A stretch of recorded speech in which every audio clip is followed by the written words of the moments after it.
Hello there. This is Two Legs Better, and this is an episode about badminton injuries.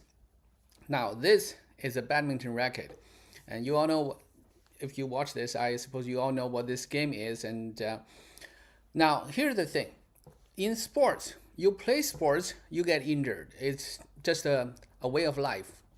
However, some sports are more prone to injuries than others, like contact sports. Say you play basketball, football, or American football, or rugby.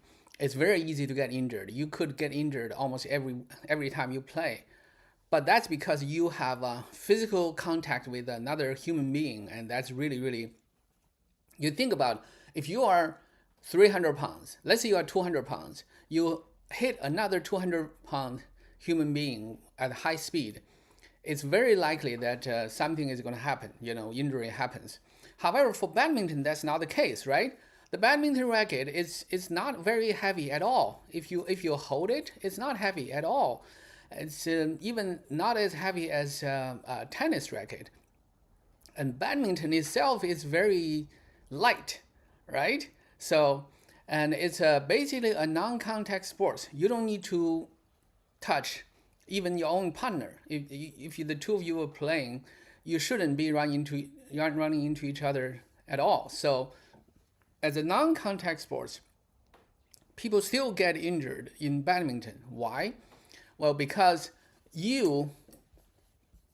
because of yourself, and you are the worst enemy of yourself. That's the reason is you. What do I mean by that? Say, a lot of people, you weigh between at least 100 pounds to 200 pounds or something, or even heavier. So yourself becomes the most burden.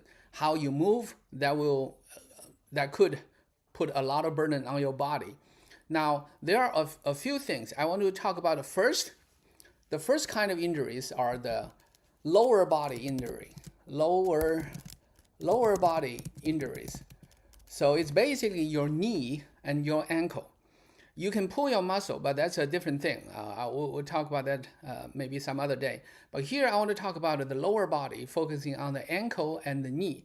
So what do I mean by that? Let's take a look at what's the footwork and the right way of doing that. Okay. Now, this is the greatest player in badminton ever. That's Lin Dan, right? So for Lin Dan, I want you to look at his foot. And this is a perfect picture, because this is how you're supposed to look when you play. I can tell you, amateur players, 99% of people don't play like this. We often talk about professionals are playing a different sports compared to the amateur players. Why? Because of all those details. Because they didn't really spend time and energy and resources to learn the correct technique. But that's not the focus here. The focus here is the injury part. So I want you to look at, you can see my cursor here, right? Look at the foot. Lin Dan is a lefty, so that's left foot. If you are a righty like me, you should look at your right foot. You look at the tip of your foot. The tip of your foot should at least be straight or outwards. What do I mean by outwards? Look at that. Look at the tip. Look at the tip of the foot. It's straight, right? And preferably you can make it outward a little bit. The reason for that is, if you do it that way, if this Lin Dan is actually a little bit outward there, you do it this way, it can keep your balance and help you move back. And that can save you from twisting your ankle. Think about it, a lot of people, when they do that, a lot of amateur players, the tip of the foot, the dominant foot, actually goes inward. You can try that. You will fall, or when you try to push back, it puts a lot of pressure on your ankle. That twists your ankle quite often. So that is one big reason for the ankle injuries. Now, let's look at the knee. Look at Lin Dan's knee. Now, here's the thing. Remember, this is a static picture, but the body is still moving forward. So what you do is, you should you should do something like this. Look at that. Look at this. So the foot is going forward. The foot is going forward. Remember to keep your foot in front of your knee.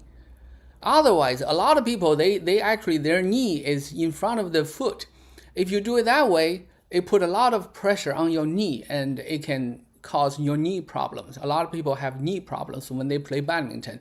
The reason is quite simple. It's because the way you play is not right. Your footwork is not right.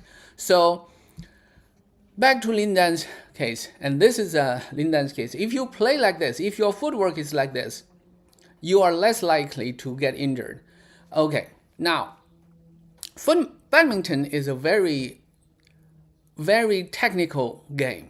There are lots of details. Just like anything, like you study for a PhD, you become expert on anything, engineer, or you get an expert on anything. The devil is always in the little details, right? You like playing badminton, you need every little detail to be right in order to play it right. Now I'm just telling you, you need that footwork, right? But why most people don't have that footwork? It's because the other part is not right, because the body is not right. Your body need to turn in a way that is basically on the surface with your foot. So just like the way Lin Dan is, and open up your arm, and that's most players just don't do that. And if you don't believe me, videotape yourself, videotape your own game and see what happens there, and you will see it clearly. Now, another thing is most people don't have the correct footwork. It's because of their grip and their generating power. So the grip is so that's the upper body part. I kind of want you to take a look at. Remember, this is Lin Dan's upper body there, right? So now let's get to the second part. The second part I want to talk about the lower body, the upper body injuries. Upper body injuries, I mean the arm, and mostly your dominant arm.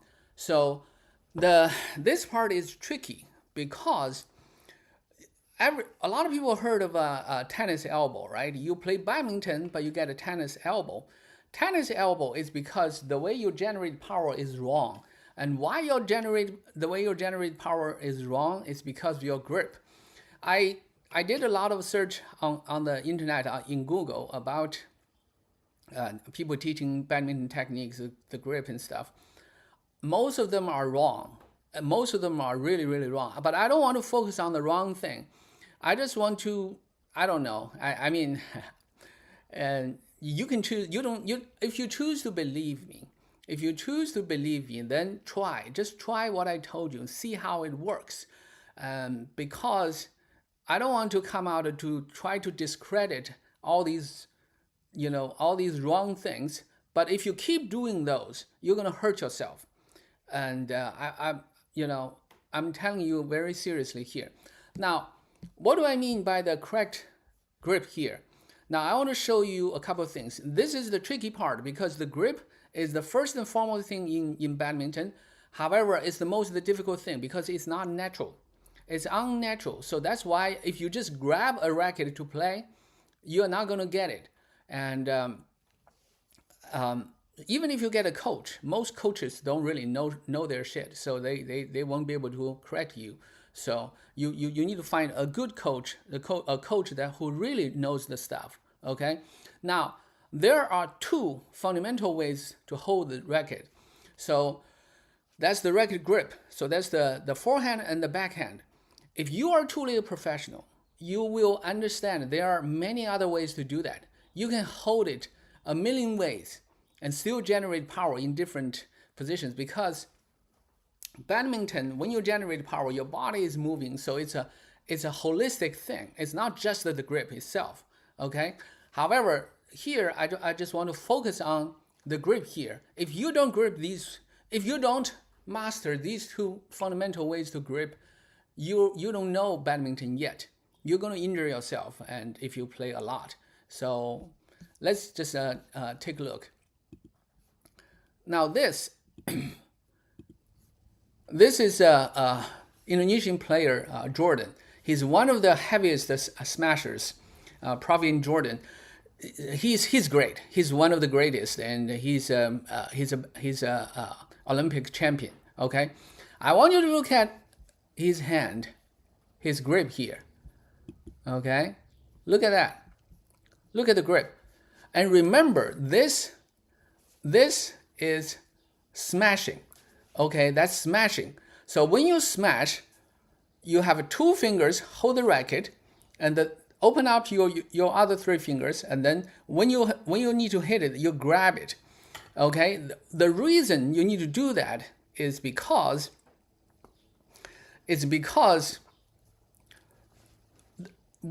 you generate power by the last part. You have a whole part, your body, a whole part to generate power. But the last part of generating your power is turning the racket head. Turning the racket head. So if you're not turning the racket head, you are not generating power the right way. It probably means you didn't grip the racket the right way, and you're gonna get yourself hurt doing that very often. And not to mention the quality of your shot will be limited, very limited. Either you can't do a lot of shots, or it's very labored. You're gonna be, you're gonna be exhausted quicker than your opponent when you play badminton. It's because of the grip. I cannot emphasize enough how important it is, but I also want to point out it is not something you can just watch my video and then grasp it. You can search the whole internet, you're not going to get it. You have to find a coach to teach you that, and I'm not exaggerating on that. But that's the forehand. And the backhand is even more controversial because almost a lot of the people I saw who's teaching the backhand is wrong. It's just wrong. I hope you don't do it. But the reason people still believe that is because they make intuitive sense. But intuition is wrong. In badminton play, intuition is wrong. If you play according to your intuition, you are on the wrong track. Okay, what do I mean by that? Let me show you this. You know this, right? If you are a badminton player, enthusiast, you know this is a Taufik Hidayat. He's the first one to get all the important championships, and he's one of the greatest ever, really. His backhand is second to none, really, second to none. So I want you to look at how he grips the racket. You look at that. You look at that. And if this is how you grip the backhand, if this is how you do that, then you are doing it right. If not, you're wrong. The reason is because of the way you generate power. However, to explain how power is generated is more difficult. I just want to show you a little bit because, like I said, the backhand is the same as the forehand. The power is generated by turning the racket head, not by moving it forward. It's turning the head 180 degree almost. So, but that's for another day. And so this is the what I'm trying to tell you here. Now let me do some summary here. Okay, so now if you play badminton, you should know the badminton injuries happen because of yourself. You cause it, but to yourself mostly. Okay, unless other people hit you, hit your eye, hit your body, or the racket hit or something. But generally, the badminton injuries are generated by you, by yourself. So you are responsible to make sure you can play badminton, enjoy that, and do it right to prolong your career. You think about the professionals. The professionals do not always do it in the right way either. Even some of the top players. You look at all the players. Some players can play to their 40s. You know, you think about Peter Gator, Lin Dan, Li Chongwei, and even Taufik Hidayat. He retired a little bit earlier than the other ones, but still pretty late. Why? Because they are doing it the right way. When you are doing it the right way, it extends your playing life because your body tend to be preserved better.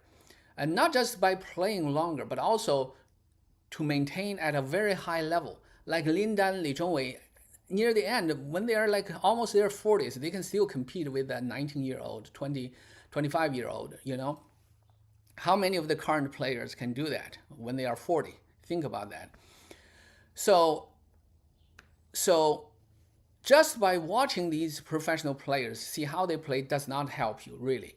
So if you can get any message from this, you know, you have no reason to believe me, but if you if you give yourself a chance or give me a chance, whatever, just try the things I just told you, and hopefully it can help reduce some injuries. You know, badminton is a great game. I love the game. That's why I do all these videos on this, and that's why I produce this video. So I hope this helped, and you know, subscribe and come back later if you and spread it. You know, forward it to your friends, to your badminton buddies, and if you think I have some points here, and maybe try it together and see how it goes. Anywho, this is Two Legs Better, and thanks for listening, and I'll see you next time.